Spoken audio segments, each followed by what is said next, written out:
As you can see, I'm a big fan of Dymo embossing label makers. Not so much these digital ones, though I do have a handful of them, and another one or two that are not here right now. But these ones are my favorite. They take the old style tape, this tape is for the brother unit, the tape that you emboss through. There's a couple different sizes offered. Here's one with the sample on it. Recently, I picked up probably the best Dymo label maker ever made, and I've been after this model for a decent amount of time. It's the Dymo 1570. I paid $10 for this unit and a bag of labels, plus this brown one that I put in here, because this is a cool matte color. It goes along with this matte purple that they do not make anymore. They're rare to find nowadays.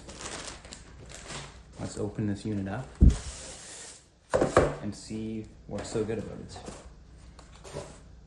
As you can see, it resembles my 1540s, but there is one key difference. It has a full metal body construction, although the handle and a few other pieces are plastic. Previously, this label maker or one of these two were my best quality ones. This one and this one not being as good. This one, I cannot remember too much about it, but it is not the most quality item, as you can tell by looking at it. So I've already gone ahead and loaded up a piece of 3/8 inch label into it. So let's make a test label and see how it looks. And the first thing you'll notice about this one is everything just feels more tactile than the other label makers. So we will create a label. It says label on it.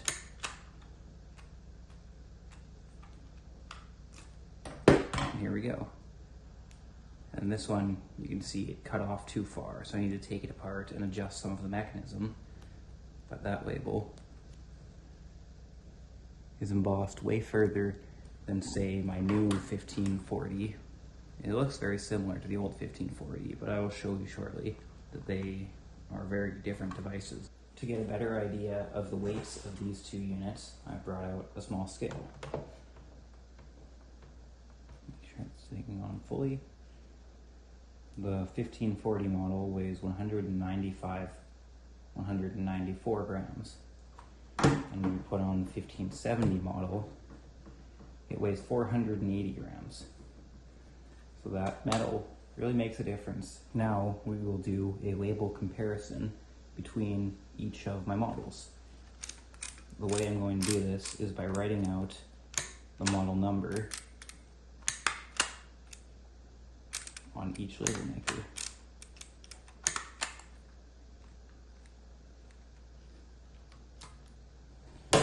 You can see it cut correctly this time, so you can peel off the label.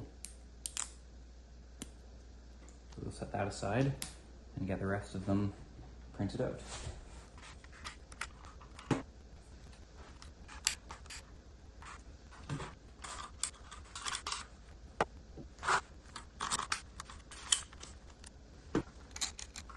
Something to mention about this model 1610, you can see it is a very budget-oriented unit, as it does not have number 1 built in. So you have to use an I. You scroll over, you can see the numbers begin at 2.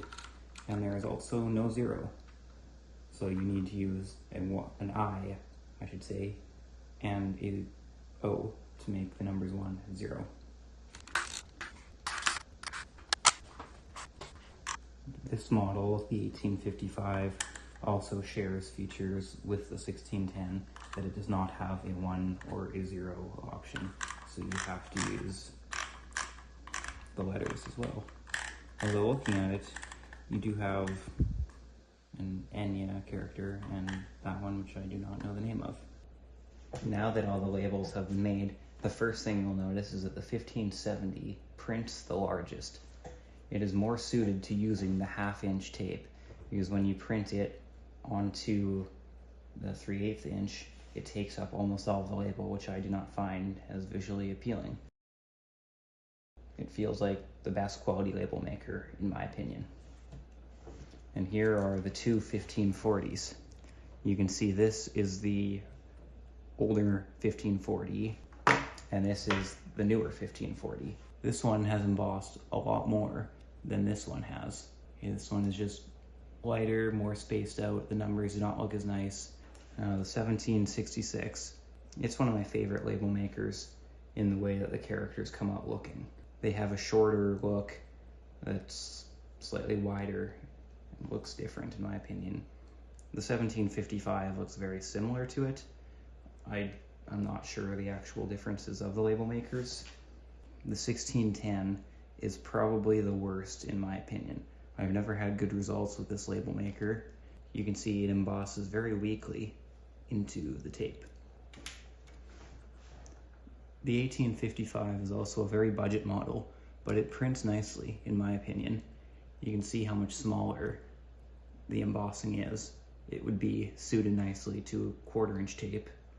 I do not have any of this, so I cannot test that.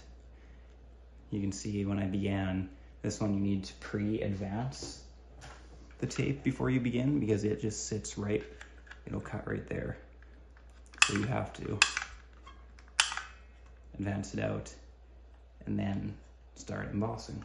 One thing you may have noticed about the 1766 and 1765 is that this one says combo on it and this one does not. That is because this label maker was pre-included with 2 labeling discs. This one for making your standard horizontal labels and this one for making vertical labels. So I will do another test with the vertical tape. We'll spell out vertical. And here you have it, a vertical label. You can see it's still, the letters will be slightly out of line as you've noticed in some of the other ones, but now they're just out of line in the horizontal direction instead of the vertical because you're looking at the label this way. I've never really had uses for these vertical labels, so I oftentimes do not use this disc. Something else I also want to try is swapping out discs between the label makers. I've done that with the other ones, but I've never swapped different label maker discs into this one. So let's see how probably my favorite looking labels out of the 1766 will look coming out of the 1570. The disc is now swapped in, so let's do another test. This time I will write test on it. It feels a lot lighter pressing this in. I feel like because these are a lot more substantial, being that the letters are larger. And that came out looking very nice. You can see that the embossing quality is very good. The letters are slightly more spaced out than they would have been on this label maker, just because that's how the internal mechanism works in there. There you have it, a look at an item I really enjoyed, the Dymo 1570 with original box, along with some objects I also enjoy, with those two being very nice, and this one, and these two, along with the one I keep putting away. Well, this one kind of lives in the middle, in my opinion. It makes unique looking labels compared to the other ones, but it's just very cheap.